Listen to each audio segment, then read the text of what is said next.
I'm Gerald Swindle. I want to say a big congratulations to my girl Angie and the whole podcast deal. I met you. You are a marshal in a boat. You've become a great friend, and you have an outstanding podcast. Congratulations on number 300.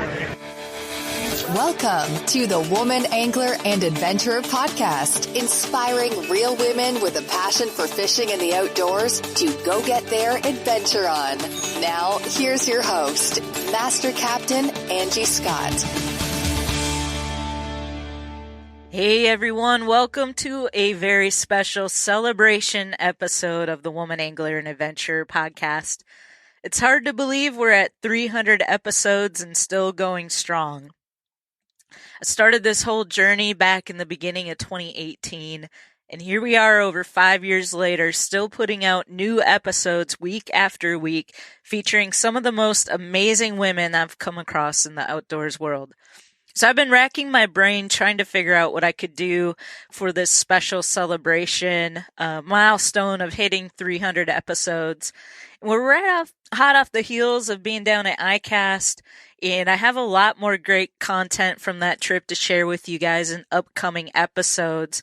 And this idea actually came to me from one of my podcast listeners and friends, Gabriella McGrath. So the past several years, the Recreational Boating and Fishing Foundation has done some ladies' gatherings at ICAST, and this year they did a breakfast. They presented their new campaign, which is centered around finding your best self on the water. They also shared some of the latest data pertaining to the growth and challenges of women in fishing. So Gabriella thought it would be great if I could highlight this new campaign by combing through some of the past episodes with sound bites that kind of align with some of the messaging that they have here.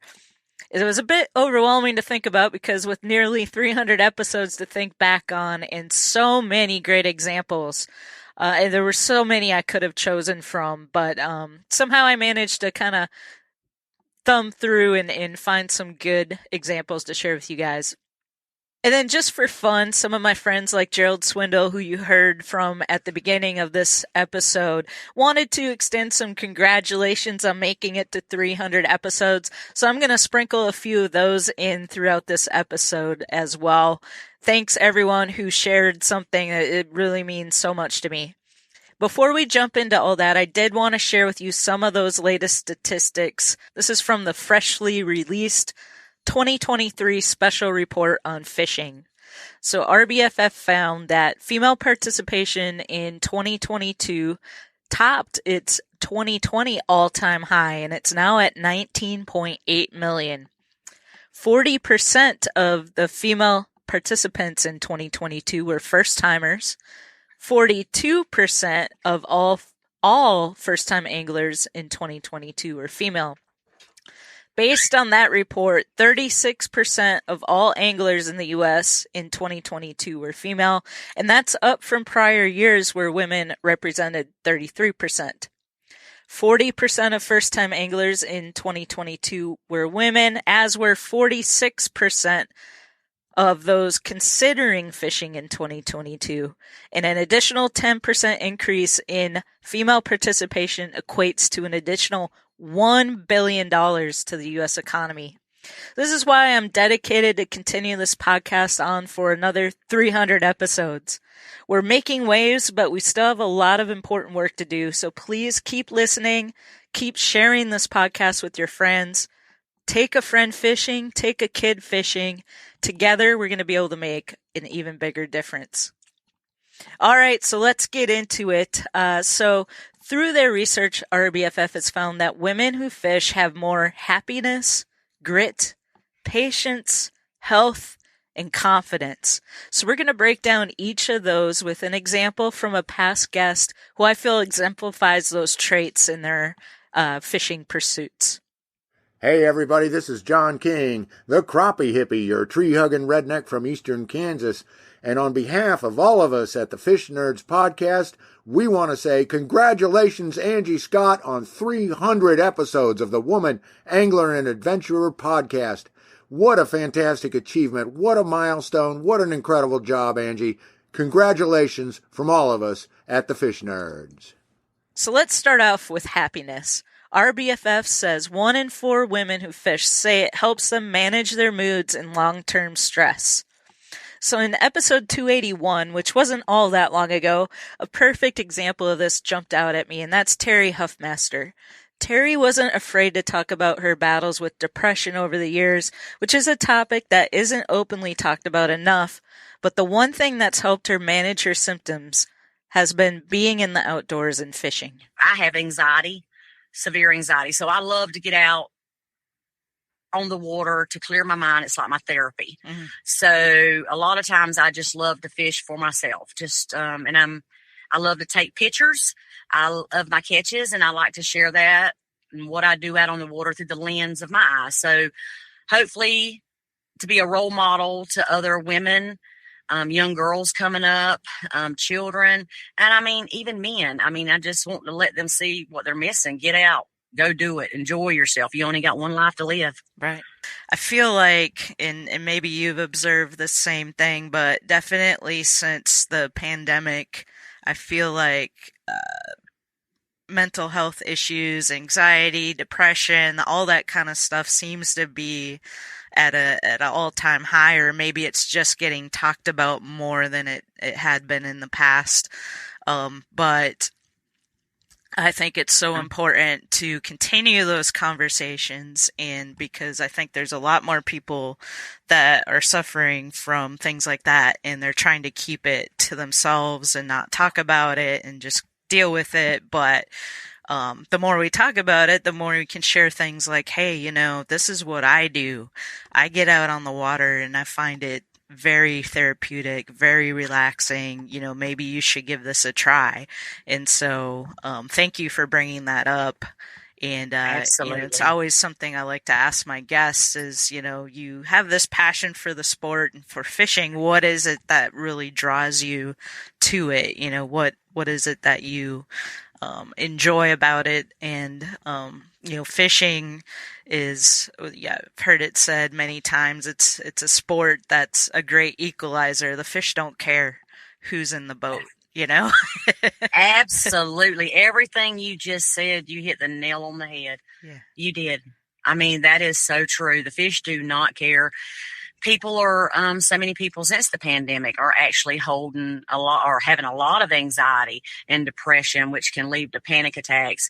And it can be very debilitating. Mm-hmm. It can literally put you down into a deep, dark place. And that's what I hate seeing, because we also know that since the pandemic, and the anxiety and depression, all that out there, suicide rate has hit its highest. Mm.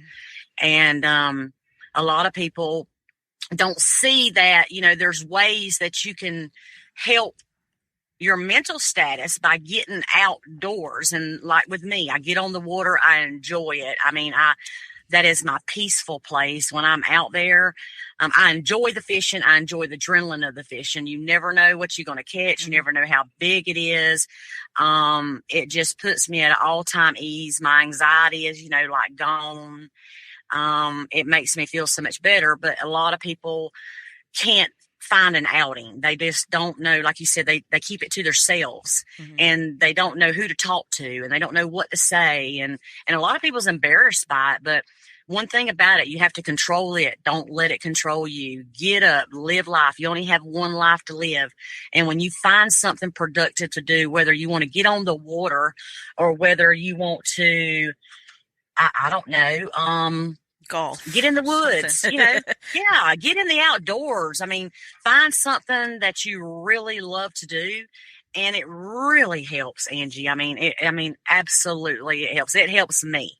Yeah. And I've been having problems with anxiety and even bouts of depression and stuff like that for 26 years now. So finding, my outing out on the water and being in the outdoors is my therapy, and it's a tremendous help. Hey, this is Jen Ripple from Dun Magazine. Congratulations, Woman Angler, on your 300th episode. You go, girl. All right, now let's talk about grit. According to RBFF's research, women who fish are more likely to say that setbacks don't discourage them. I went all the way back to episode 90 for this one. Not that there weren't plenty of examples in between I could have chosen, but I remembered this conversation Barb Carey had with our guest, Allison Roberts.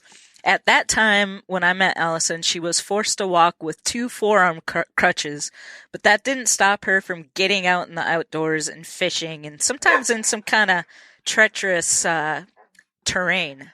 Yeah, I got hurt a few years ago at work, and unfortunately it's not something that's resolved itself yet, but at the same time it gave me an opportunity to experience things a little differently. But up until last year's fish camp, really all I'd been doing is kind of sustaining, like just trying to go through most of my experiences with the least amount of discomfort and not too much challenge, really. And it was fish camp where I really realized again, like, I felt the desire of challenge. I remember meeting TJ there, one of the other members in the group, and being so like driven to want to catch something that I could turn around and go like, TJ, look what I caught, and that just led to another, interest to try and do something else where I could go, I could have something to say with some of these other people that are catching fish and show that I could catch fish too. And I didn't really know what I was getting myself into. I just kept trying to do something, and something led to something else and something else and something else. And I think I've been to 5 or 6 Wisconsin Women Fish events. Even the next event I was invited to was the Ice Fishing 101, which I'd never done ice fishing before in my life. And I'd barely ever even been on ice in my life, like maybe 30 actual seconds in my whole life had I been on ice. So being invited to the 101 was one of those things where I felt confident doing it because I felt like I was going to again be with a group of people that I knew that I could feel safe with. And that's what started my whole shoes on my crutches thing too, is I needed to feel safe on ice. And when I got those shoes, that really changed everything even more so, like in a way that I never anticipated. So this episode we're also doing a video of, and Allison, show what we're talking about here. So this is how you get around since you've become injured. This is kind of, what's that called? Not since I've become injured. I wasn't needing the crutches when I first got hurt. My situation has progressively and continues to get worse. But when I ultimately needed the crutches, I just had the regular bottoms on them. But when I got invited to the Ice Fishing 101, I wanted to make sure that I could, be safe on the ice. And I was looking for little boots, and I found these little boots online, and then I found baby cleats that fit them. So now I put baby cleats on my boots. And that was the first thing that really made me realize, like, I can use these boots to do other things. And I have, I've traveled literally all over the country between, sand dunes to lava rock, to blowholes, to trout creeks, to you name it.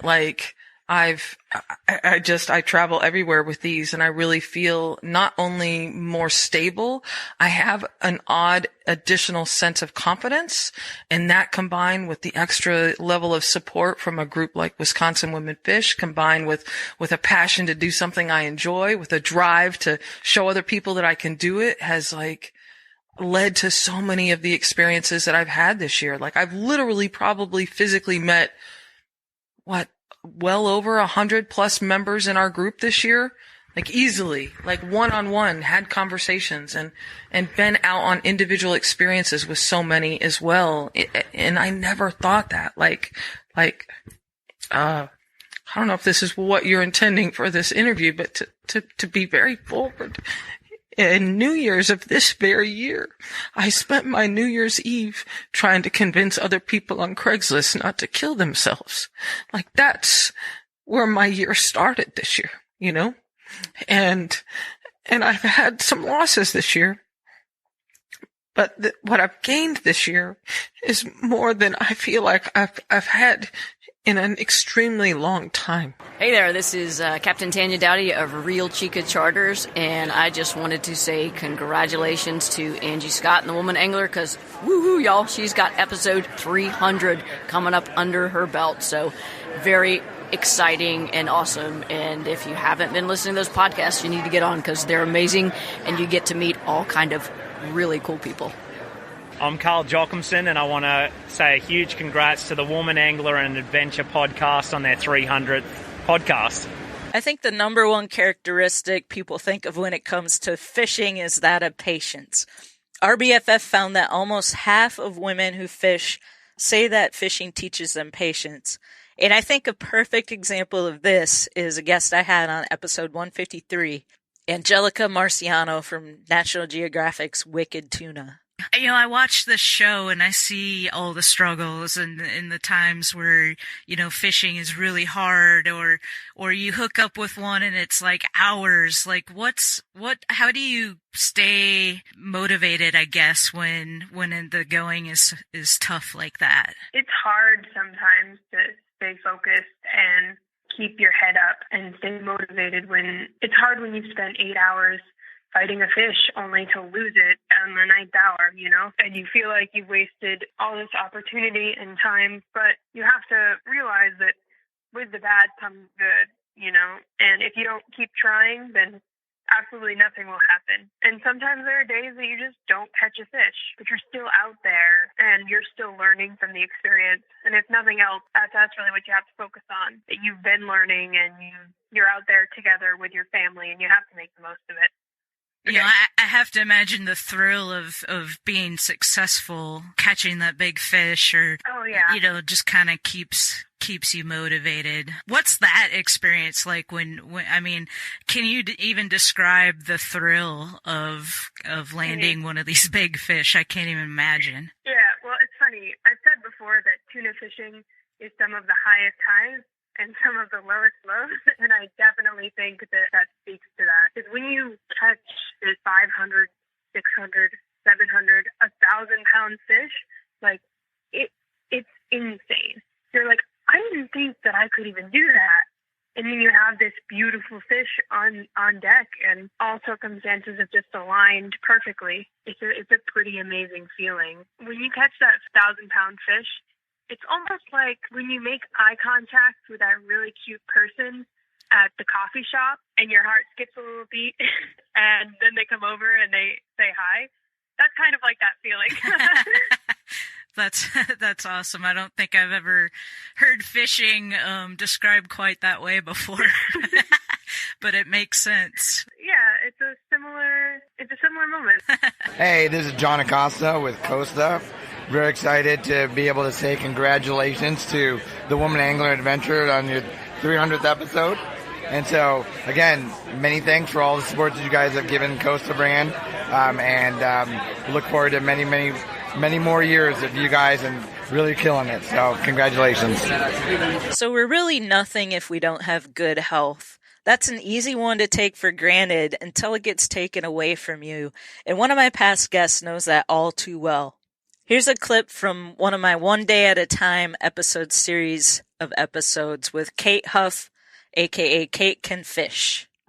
How important has it been for you, when you're able to still be able to get out there and fish?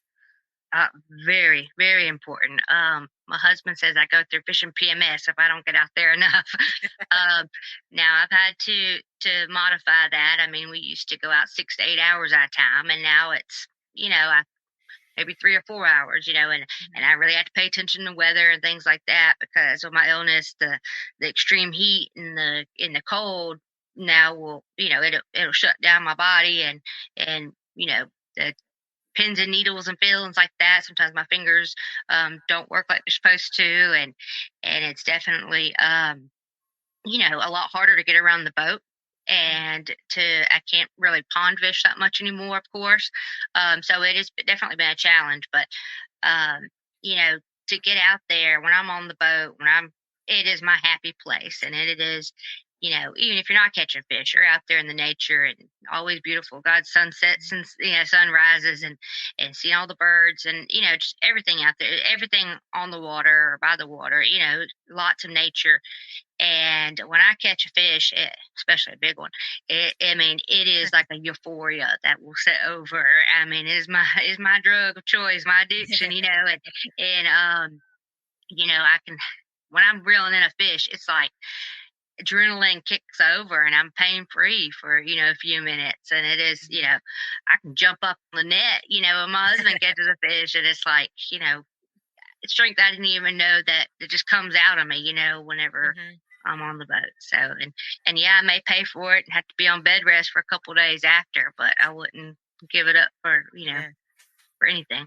This is Captain Debbie Hansen with She Fishes Too, and I want to wish congratulations to the Woman Angler and Adventurer podcast on their 300th episode. This is Gabriella McGrath. I am a huge fan of the Woman Angler and Adventurer podcast, and thank you so much, Angie, for making 300 episodes for us. This is just the beginning. Finally, according to RBFF's research, 1 in 5 women who fish feel like they can do anything they set their mind to.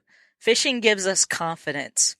I thought back to a conversation I had on episode 176 with Beth and Lori from Two Chicks in a Boat.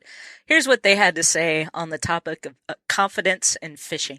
And I think going back to like when you're a co-angler, when I first started, I thought I needed to be doing what the pro was doing just to see if they were catching fish. And I thought, I'm obviously going to need to do what they're doing. Well, I wasn't confident in anything they were doing. And I'm like, this is ridiculous. I can't keep doing this because I don't feel like I'm going to catch anything. So then once I backtracked, I was like, Beth, if you just throw whatever you're confident in, I'm like, and just feel like you're going to, a gut feeling that you're going to catch fish.